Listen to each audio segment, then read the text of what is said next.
Alhamdulillahi Rabbil Alamin.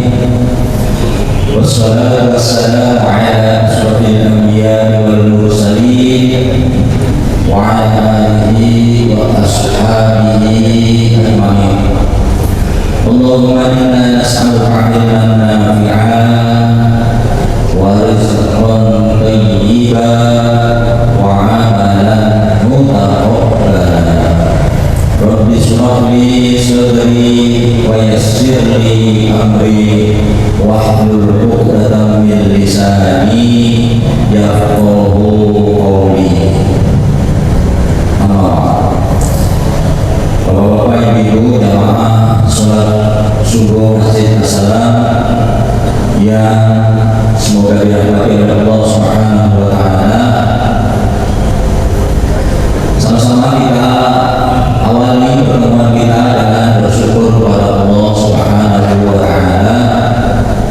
Allah masih memberikan rangkaian kenikmatan yang tak terhingga jumlahnya. Di antaranya Allah ringankan langkah kita, Allah singkirkan penghalang dari kita, sehingga sama-sama kita bisa tunaikan panggilannya. Kita laksanakan sholat subuh secara berjamaah. Berharap, bermohon, berdoa kita sama-sama kepada Allah, semoga Allah Subhanahu wa Ta'ala menerima semua amal ibadah kita. Amin ya rabbal alamin. Sholawat serta salam sama-sama kita sampaikan kepada kita junjungan kita Nabi kita Muhammad sallallahu alaihi wasallam. Teman-teman sekalian, Bapak Ibu, hari-hari ini mungkin ada sudah keluarga kita, saudara kita, tetangga kita yang sudah berpamitan kepada kita. Barangkali sudah ada yang berangkat untuk memenuhi panggilan Ibrahim, menunaikan ibadah haji. Pak Raya tinggal bulan lagi, insyaallah 2 bulan terakhirnya. Bapak sekalian, saya selalu senang, saya sampaikan berkali-kali, saya senang kalau ada orang, ada teman dekat saya, tetangga saya itu pergi haji atau umroh. Karena orang yang berhaji itu atau umroh itu panggilannya Duyufur Rahman, tamunya Dat yang Maha Rahman, tamunya Allah Subhanahu wa Ta'ala.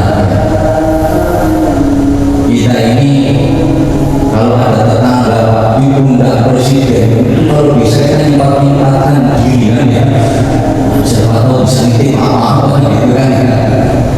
Maka saya itu senang kalau ada orang yang mau haji itu, saya bertamu ke rumahnya, saya bertamu ya, seperti yang kita, saya biasanya nitip sesuatu ya kan. Ini mau ketemu, mau berkunjung ke rumahnya yang Maha Rahman, yang Maha Pengasih. Ya saya mau minta kalau bisa ya. Maka saya juga dulu Pak Pangalan itu juga seperti itu. Jadi kalau nggak salah memang juga gitu. Jadi saya akhirnya sebelum saya sholat-sholatan yang sholat yang Islam saya sudah nanya gitu, kapan berangkatnya? Karena berangkatnya langsung datang. Lalu jadi malah datangnya dia juga tapi kan di sini. Saya ini sudah bertamu apa-apa, nanti saya mau berangkat ke dulu, katanya besok. Jadi saya nggak ketemu lagi. Nah, teman-teman sekalian, mudah-mudahan saudara-saudara kita, keluarga kita yang alam atau sudah berangkat menunaikan ibadah haji, semuanya dimudahkan oleh Allah Subhanahu wa Ta'ala dan dipulang dan selamat dan menjadi haji yang mabrur. Mudah-mudahan kita yang belum berkesempatan untuk menunaikan ibadah haji, kita doakan mudah-mudahan segera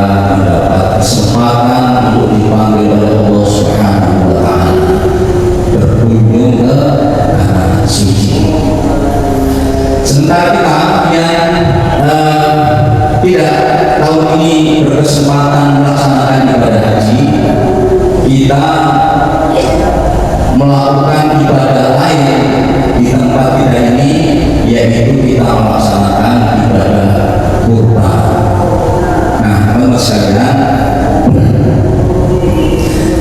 ibadah haji dan ibadah kurban itu sebenarnya adalah napak tilas kehidupan orang-orang mulia.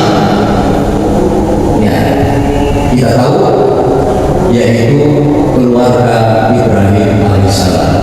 Ibadah haji maupun kurban itu adalah menapak tilasi, artinya melakukan kembali ya apa yang pernah dialami, apa yang pernah dilakukan oleh keluarga Ibrahim alaihissalam. Maka tentu jamaah rahimahullah, yang namanya napak tilas itu bukan hanya gerak badan semata, tetapi ada sesuatu yang diharapkan untuk kita pelajari, kemudian kita aplikasikan dalam kehidupan kita yang sekarang ini. Lalu kenapa Ibrahim alaihissalam dan keluarganya? Karena Allah subhanahu wa ta'ala menyampaikan, A'udzubillahi minasyaitonir rajim, qad kanat lakum uswatun hasanatun fi Ibrahim walladzina ma'ahu. Sungguh telah ada suri teladan yang baik bagi kalian, bagimu pada Ibrahim dan orang-orang yang bersama dengannya. Ya, mengapa kita dapat tilasi kehidupan Ibrahim alaihissalam dan keluarganya? Karena Ibrahim alaihissalam disampaikan oleh Allah ada teladan yang baik padanya yang perlu kita pelajari dan kemudian kita tiru. Ya, teman-teman sekalian, Ibrahim alaihissalam itu nama yang tidak mungkin hilang dari umat Islam selama di dunia ini masih ada umat Islam. Maka nama Ibrahim alaihissalam tidak akan pernah hilang, karena kita sehari itu sehari 24 jam itu menyebutnya beberapa kali mengiringi nama Muhammad Rasulullah Sallallahu Alaihi Wasallam. Ya, doa tasyahud itu kan, Allahumma shalli ala Muhammad wa ala ali Muhammad kama shallaita ala Ibrahim wa ala ali Ibrahim dan seterusnya. Jadi nama Ibrahim tidak akan pernah hilang dari kosakata yang kita ucapkan. Maka sekalian, Ibrahim itu salah satu gelarnya adalah Khalilullah. Apa Khalilullah? Khalil itu orang dekat, sahabatnya Allah.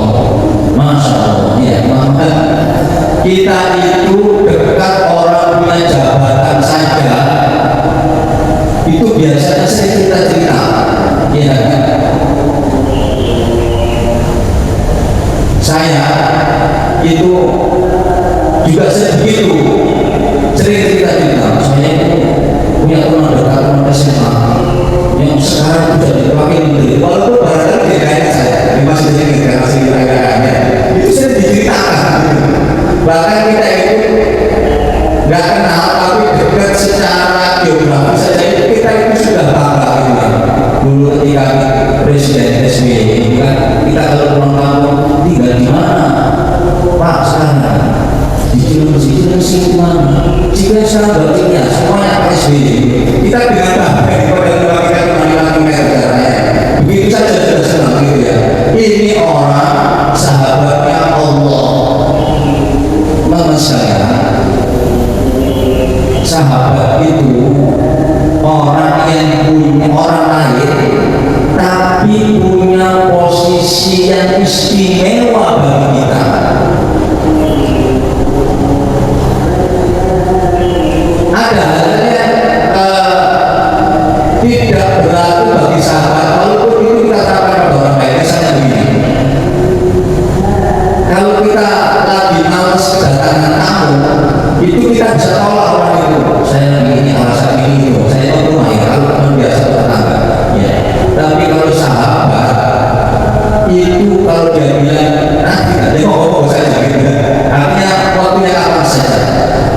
kehidupan Ibrahim alaihissalam, kemudian kita mencoba untuk mengambil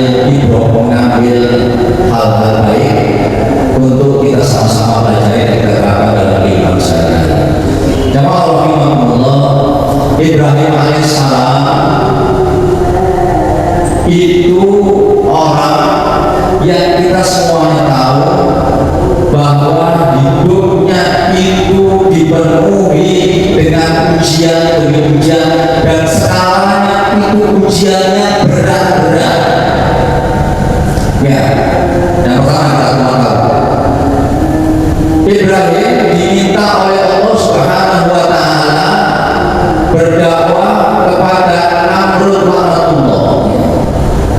Padahal saat itu Namrud itu posisinya penguasa yang didukung oleh sepenuh negeri Babilonia. Tidak ada orang yang menjadi oposisinya, dan Ibrahim sendirian berarti. Bahkan bapaknya itu adalah tangan kanannya Namrud laknatullah. Ya, kita sudah tahu. Ya, itu orang kepercayaan Namrud. Ayahnya Ibrahim alaihissalam itu orangnya Namrud. Ya. Jadi resikonya masih sangat tinggi kalau berdakwah di penguasa dari yang didukung oleh sepenuh negeri. Nah, kita semua tahu ujungnya Ibrahim akhirnya dibakar hidup-hidup, dan oleh kekuasaan Allah Ibrahim tidak mati, tidak mempan dibakar oleh Allah.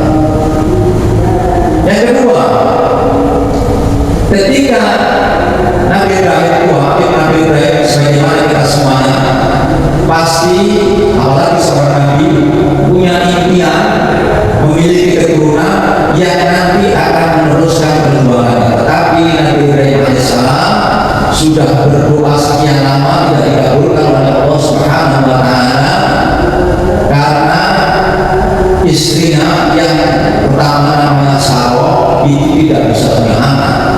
Akhirnya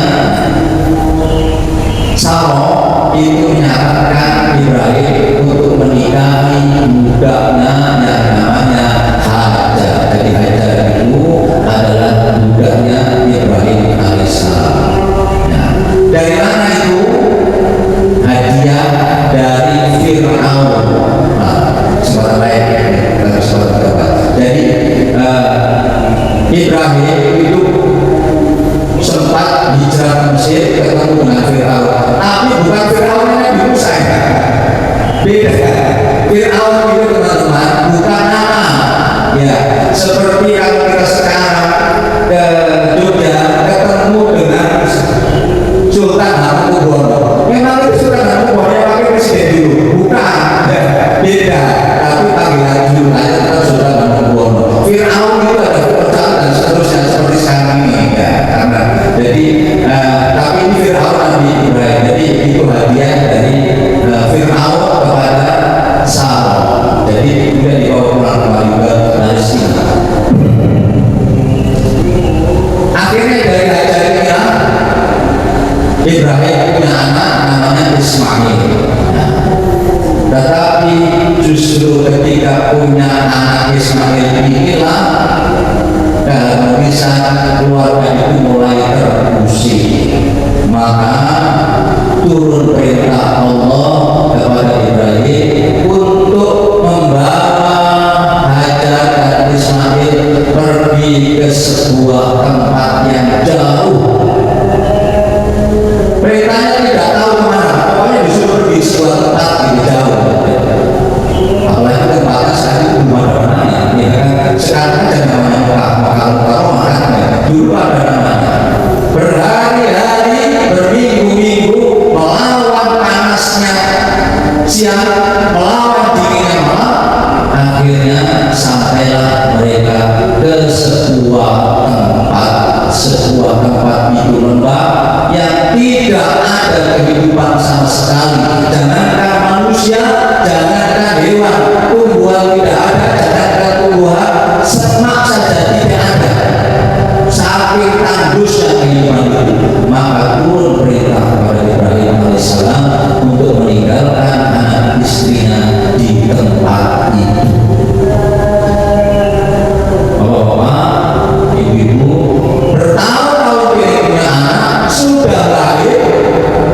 disuruh meninggalkan di tempat yang tidak ada makhluk hidup sama sekali. Ini ujian macam apa? Ya. Ibrahim lulus dari ujian yang kedua.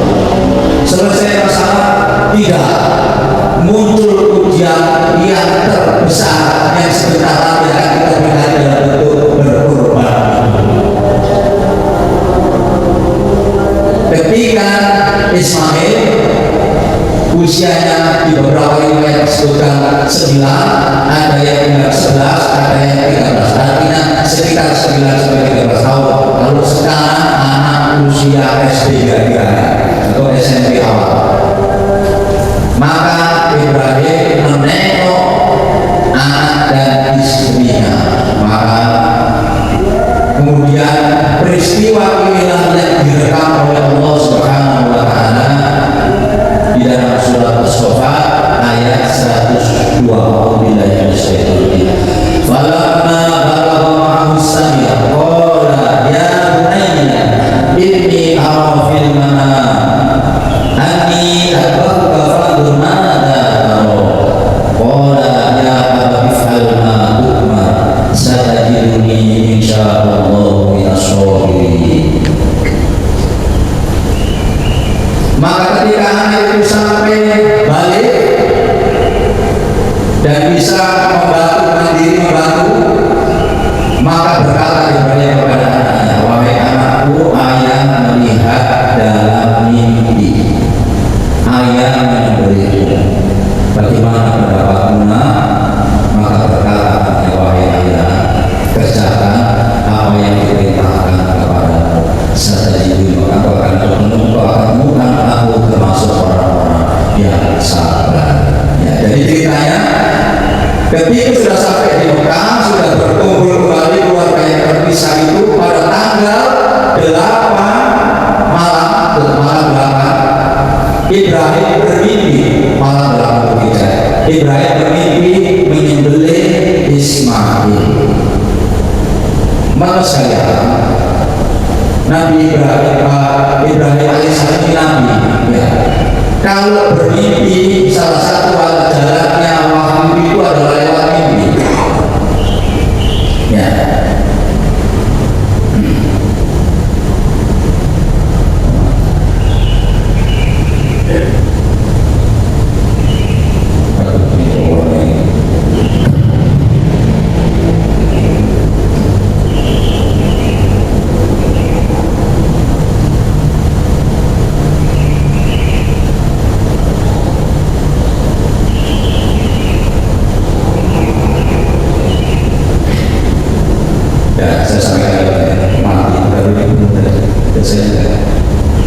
Nah, teman-teman sekalian, lebih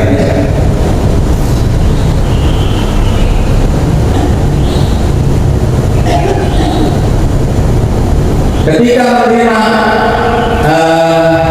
mimpi yang pertama, Ibrahim itu ragu-ragu, benar nggak ya, gitu ya. Ini mimpi tidur atau ini mimpi sekedar ini saja, ya. Itulah kemudian muncul istilah hari tarwiyah. Jadi tarwiyah itu mikir, benar enggak, diulang lagi oleh Allah Subhanahu wa Ta'ala, maka sampai 3 kali, ya. Maka kemudian Ibrahim berusaha untuk melaksanakan perintah Allah Subhanahu wa Ta'ala. Menurut saya, kemudian dibawalah Ismail oleh Ibrahim alaihissalam yang kita tinggalkan dia. Kenapa namanya tempat sekarang Mina? Maka Ibrahim kemudian kita tempat yang namanya Mina, disitulah muncul gangguan, yaitu iblis laknatullah hadir untuk mencegah Ibrahim melaksanakan perintah Allah. Ya, kita semuanya tahu. Dan kemudian iblis itu dilempar oleh Ibrahim alaihissalam.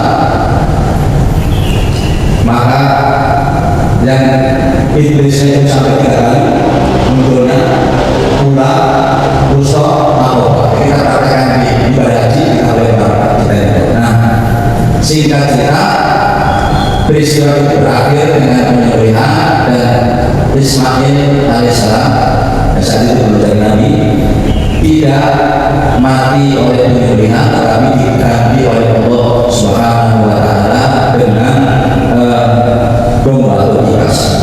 Nah, pelajaran apa yang bisa kita ambil dari kisah ini? Teman sekalian, yang pertama,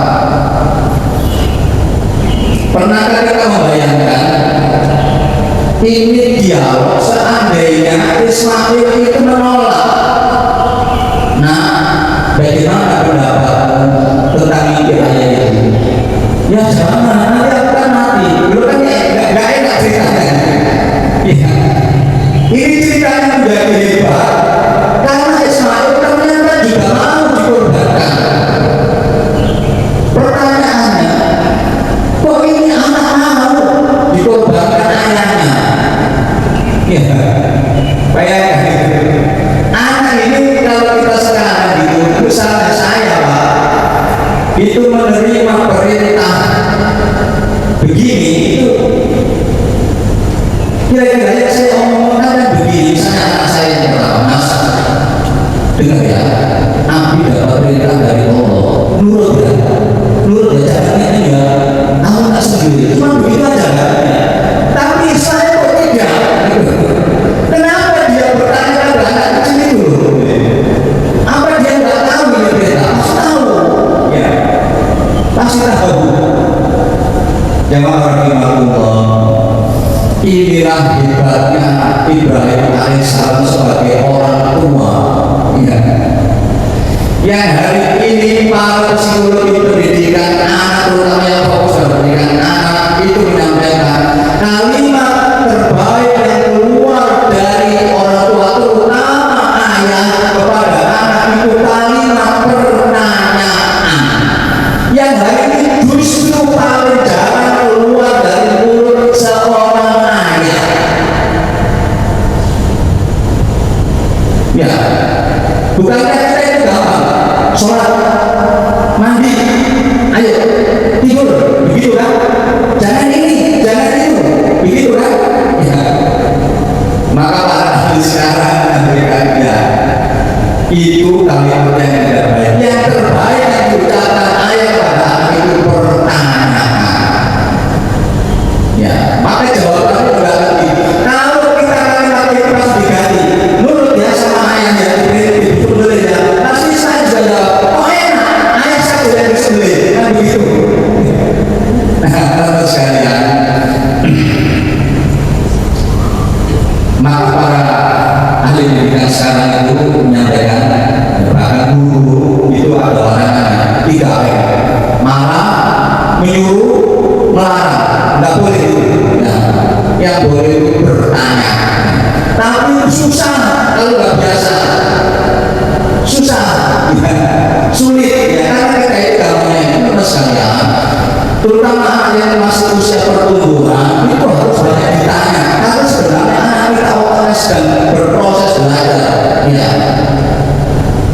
Ketika banyak ditanya, awalnya kan berkembang terus. Teman sekalian tahu, anak-anak itu punya kemampuan belajar luar biasa, lebih orang dewasa.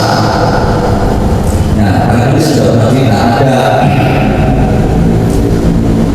orang India itu sampai awalnya dari pisang, kemudian itu diupload sampai akhirnya disuruh presentasi di PBB.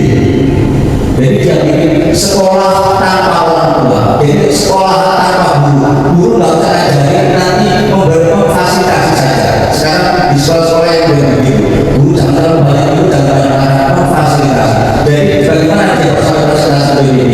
Awalnya ini mengakunkan kantornya itu di kawasan kumuh India, karena kasihan sama anak-anak yang kumuh itu, di ruangannya itu temboknya dilubangi, kemudian dia bikin komputer yang ada ke belakang, jadi dia pakai temboknya dilubangi, itu ada komputer yang ada ke sana, karena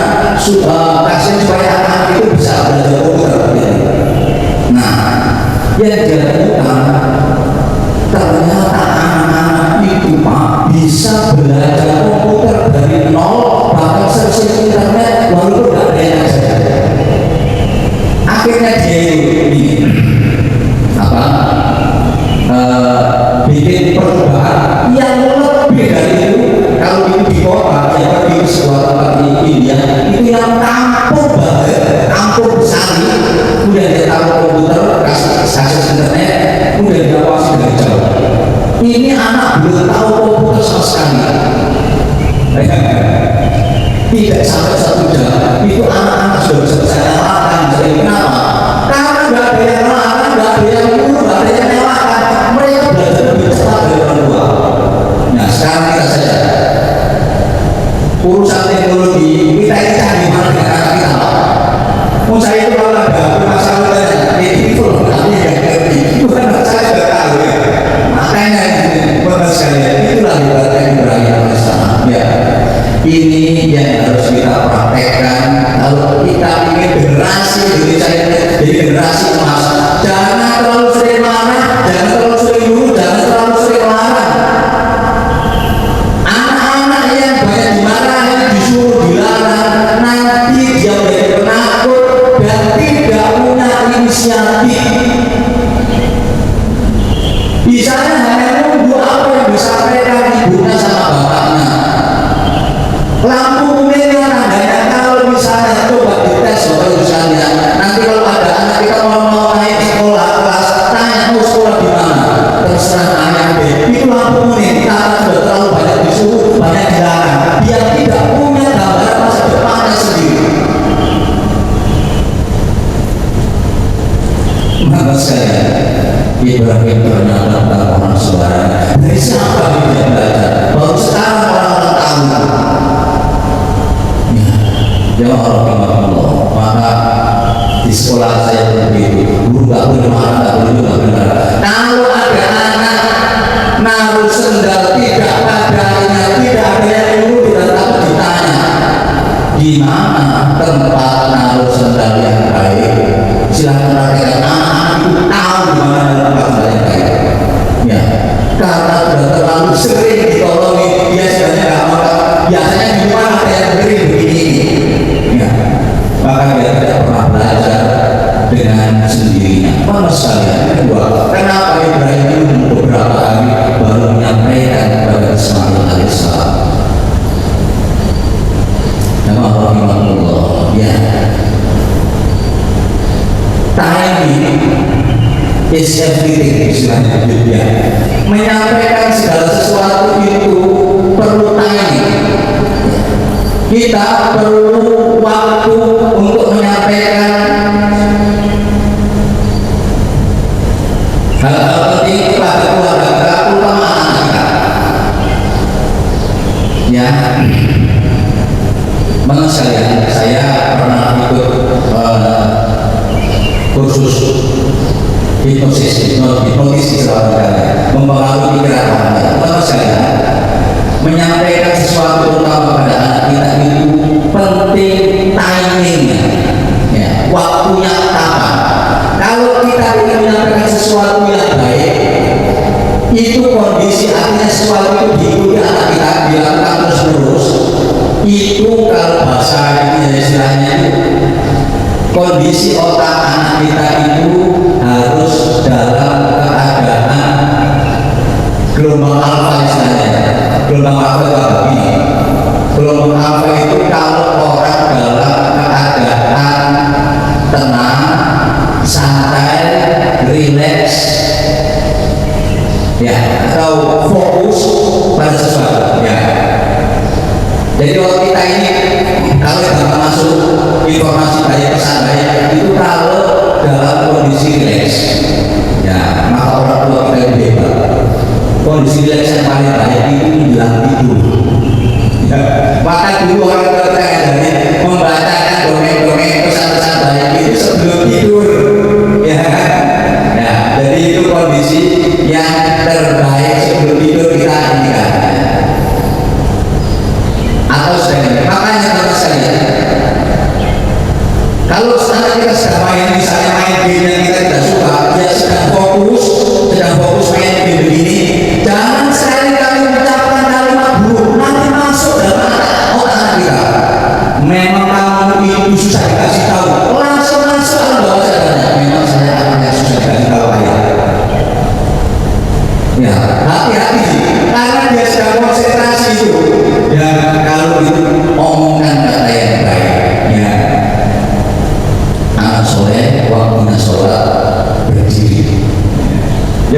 ucapan kalimat itu kan bisa konsentrasi.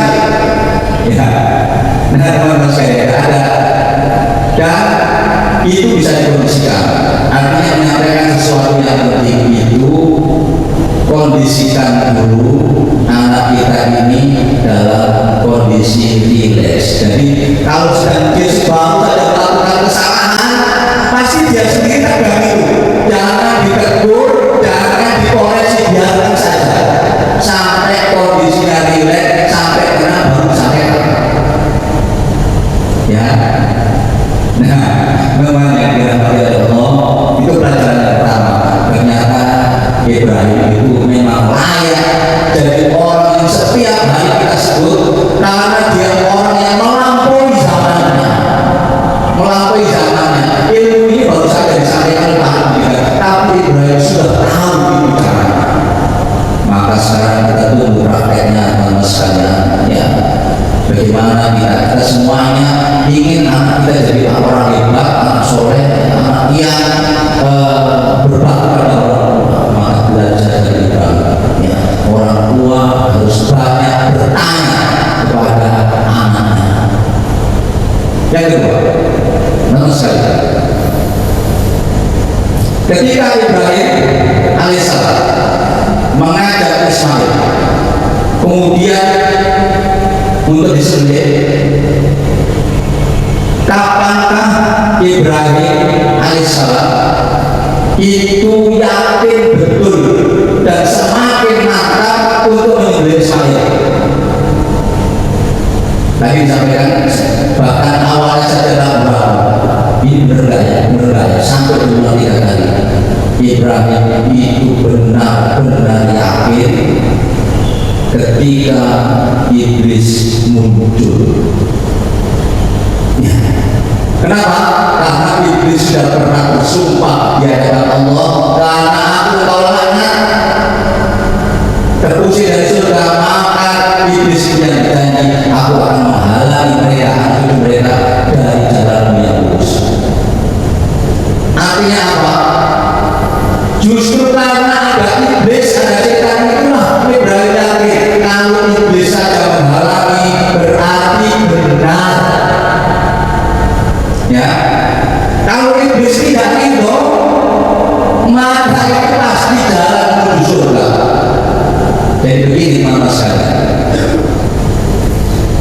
kalau ada jalan, misalnya sebelah kanan, ini jalan menuju surga, yang kiri bukan surga, pasti neraka. Kira-kira iblis itu berdirinya di mana? Kanan apa kiri? Pasti kanan kan? Kenapa? Karena orang yang lewat jalan ini menuju surga. Kalau di kiri dia tidak berkepentingan, kalau bisa didorong supaya cepat gitu kan, masuk neraka. Ya. Maka ini rumusnya. Setiap kebaikan yang ujungnya ke surga, iblis setan tidak ikut, maka pilih. Tandanya apa? Pasti benar. Ya, contoh ketika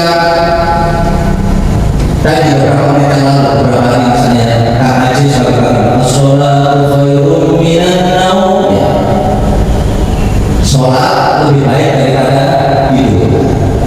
Kita semuanya yang mendengar punya 2 pilihan. Jalan pertama, bangun, ambil air wudhu, datang ke masjid. Yang kedua, terus tidur. Mana yang berat? Bangun, wudhu, berangkat ke masjid. Kenapa berat? Ada setannya, berarti pilih yang ini. Nah, begitu ya. Itu tadi. Karena ini kalau kita lakukan, nanti sampai surga. Kalau kita tidur terus, dikipas terus itu lebih enak, lebih ringan. Nanti ujungnya ke neraka. Ya. Anak itu juga harus diajarin begitu ya. Bahkan ini kamu dikipas oleh setan, nanti ke neraka. Ya. Maka kalau ada amal yang setan iblis itu tidak hadir, minimal kita bertanya, ini mengantarkan saya ke surga atau tidak. Ya, contoh, kalau sholat Jumat ada kotak infak lewat, kita buka dompet, ada 2.000, 5.000, 10.000, 20.000, 50.000, 100, ambil 2.000 dulu. Setan datang nggak? Ayo, datang nggak setannya? Ringan kan? Maka mestinya kita nggak lanjutkan itu. Ini setannya sudah apa-apa-apa ya. Ya nggak terganggu sama sekali ya. Pindah lagi 5.000. Ya, muncul nggak setannya? Ya, untuk orang-orang yang sekali makan di mall dapat kemana aja 200.000, 500.000, 20.000 belum apa-apa. Mestinya setan nggak pernah menghalang-halangi. Malah kalau bisa diborong ya, petang 2.000 aja, 2.000 aja. Beresnya nanti sudah hilang. Ya, begitu yang warnanya merah, setan pasti datang, pasti datang. Ya, bahkan bisa dinilai itu di dompet kita supaya kenal itu. Ya, maka pilih yang mana? Ya, pilih yang mana? Pilih yang dari setan. Ya, yang 2.000 yang diketahui oleh setan. Apa itu? Di ke studio nonton itu ada 5.000, mau ke surga 2.000, apa surga ini? Nah, kalau nggak mendengar maka berhati-hati. Ya, bahkan saya itu tadi kasih tahu saya masalah kalau ingin tahu sampai itu kualitasnya apa, seperti apa ya, itu lihat setan di sekitar sampean. Orang besar itu musuhnya masih besar, itu kan ya.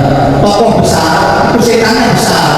Nah, kalau setannya dengan itu ecek-ecek sampai dengan ecek.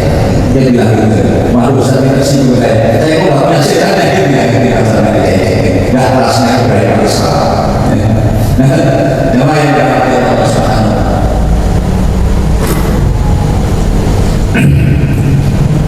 Yang ketiga, Ibrahim alaihissalam itu diperintahkan oleh Allah Subhanahu wa taala ujian yang terberat. Terakhir itu diminta untuk menyembelih anak kesayangannya Ismail alaihissalam. Pertanyaannya, kok perintahnya itu disuruh menyembelih anak itu bagi yang lain? Ya, kenapa sekalian? Ini gampang menjelaskannya bagi kita sebagai orang tua ini ya. Rata-rata orang tua itu lebih cinta pada anaknya daripada dirinya sendiri. Ya, bahkan kita itu dengan senang hati berkorban untuk anak kita. Gak ada yang nyuruh itu gak dibalas apa-apa. Tapi kita lakukan kita amal untuk anak kita. Ya, maka sekalian bahkan dulu saya ini heran, kalau saya sakit itu ibu saya nangis, saya nangis, umi itu kenapa ya saya kan saya, ya, kok dia nangis? Kalau kita nggak makan umi saya nangis bingung, terus saya nggak makan kalau dia nangis, ya, itulah orang tua. Ya. Kita ini kalau sudah jadi orang tua gampang menjalankan dengan ini, kita ini sering ngalah untuk anak kita. Demi anak kita lakukan apa saja ya. Saya pun merasakan itu bahwa sekali ini ya. Saya itu kalau rapat melihat ada makanan ini anak saya itu. Yang dari umi ya, ini anak saya ya. Kan ini untuk saya. Bahkan saya itu sampai anak saya Pak, sampai anak saya itu sudah tidak di rumah. Saya itu lupa kalau anaknya nggak ada. Ini enggak saya makan, saya bawa pulang. Bukan anaknya nggak ada. Santai, lu tak bawa pulang ini apa gitu ya? Ya pernah kan orang tua zaman dulu saya nggak tahu kita sekarang. Kalau ada anak saya ya Allah, mbok saya sakit ya Allah, jangan anak saya kan begitu ya. Bapak sekalian, ya jangan coba ya. Saya pernah mengalami begini, anak saya itu disunat. Kan kalau habis itunya apa aksesnya biosnya itu kan ini apa terus akhirnya biasanya malam kan, Masya Allah Pak, saya itu saya nggak bisa tidur, saya nangis, anak saya itu nangis sampai saya itu tidak sengaja, ya Allah anak kecil dan ibu saya tidak sudahlah saya saja ya Allah benar Mas, kok udah nggak sadar ya. Saya ingat sekitar jam 2 belum jam 3 ya. Saya itu dulu setiap hari berapa minggu sekali dapat jadwal di Masjid Al-Bajir di Cijo karena dulu saya tinggal di sana.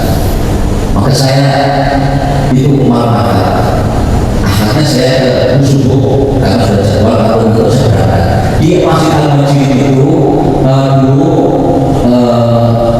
setelah kuliah subuh ini jamaahnya bagi tol agak gitu. Saya jadi berangkat itu bawa raket juga, memang begitu biasanya. Saya harus pakai sepatu, bawa sepatu, bawa mobil. Saya main badminton. Oh sekali, ya baru sekali dulu saya main badminton, saya jatuh keselio, saya nggak bisa jalan sampai 4 hari atau 5 hari. Saya tidur di tempat tidur, anak saya di situ sudah main kemana-mana. Saya tidur saya masalah itu kenapa? Usaha saya ini gara-gara omongan saya sendiri. Saya itu pernah nangis atau ya Allah, jangan anak begini kasih sakit. Orang tua sudah dipindah beneran ya Allah saya. Ya, saya nggak bisa jalan itu kurang lebih seminggu anak saya berjalan kemana? Ya, begitu orang tua itu ya. Maka ujian diminta mengorbankan anak itu sesuatu yang luar biasa. Barangkali kalau kita disuruh mengorbankan diri, disuruh mengorbankan diri akan lebih mudah. Buktinya dia sudah berani mengorbankan diri yang menantang maut ketika melawan Allah. Ini bukan sembarangan. Allah Subhanahu wa taala sampaikan, la tanalul birra hatta tunfiqu mimma tuhibbun. Kalian tidak akan sampai kebaikan yang sempurna, al-birra, kebaikan yang sempurna sebelum kalian memberikan, menginfakkan apa yang kalian cintai. Ya. Ibrahim bisa menjadi mulia itu karena Ibrahim sudah berani, sudah terbukti berani mengorbankan walaupun diganti sama Allah Subhanahu wa taala. Yang mengorbankan sesuatu yang paling dicintai. Maka kalau kita ingin jadi orang mulia di hadapan Allah Subhanahu wa taala, kita harus berani mengorbankan apa yang kita cintai. Hari ini yang kita cintai adalah harta benda kita. Maka korbankan di hadapan Allah Subhanahu wa taala. Dan saya pernah mendapat seorang ustaz bahwa sekalian salah satu wasilah kalau kita punya impian, punya keinginan yang luar biasa besarnya besar, itu salah satu jalannya adalah kita sedekahkan sesuatu yang paling kita cintai. Ini apa yang kita cintai, tapi kita punya keinginan yang luar biasa yang besar. Karena biro kata fiku mimma itu kalian tidak akan sampai kepada kebaikan yang sempurna sehingga kalian berani menginfakkan apa yang kalian cintai. Jadi nanti silahkan diperhatikan kalau punya cita-cita yang luar biasa, ingin apa selalu maka infaknya itu yang sampai menggetarkan harusnya Allah. Ini sesuatu yang saya cintai. Ya, jamaah Allah yang terakhir, kita sekali lagi akan mempraktekannya dalam bentuk ibadah Quran. Ya, Bapak sekalian, seandainya hari ini ada film tentang penyembelihan Ismail oleh Ibrahim, kira-kira kalau kita nonton itu dekat nggak? Ya, enggak kan? Kenapa? Kita kan tahu hasilnya, ya kan? akhirnya kan tahu bahwa Ismail itu tidak jadi disembelih, ya kan? Bahkan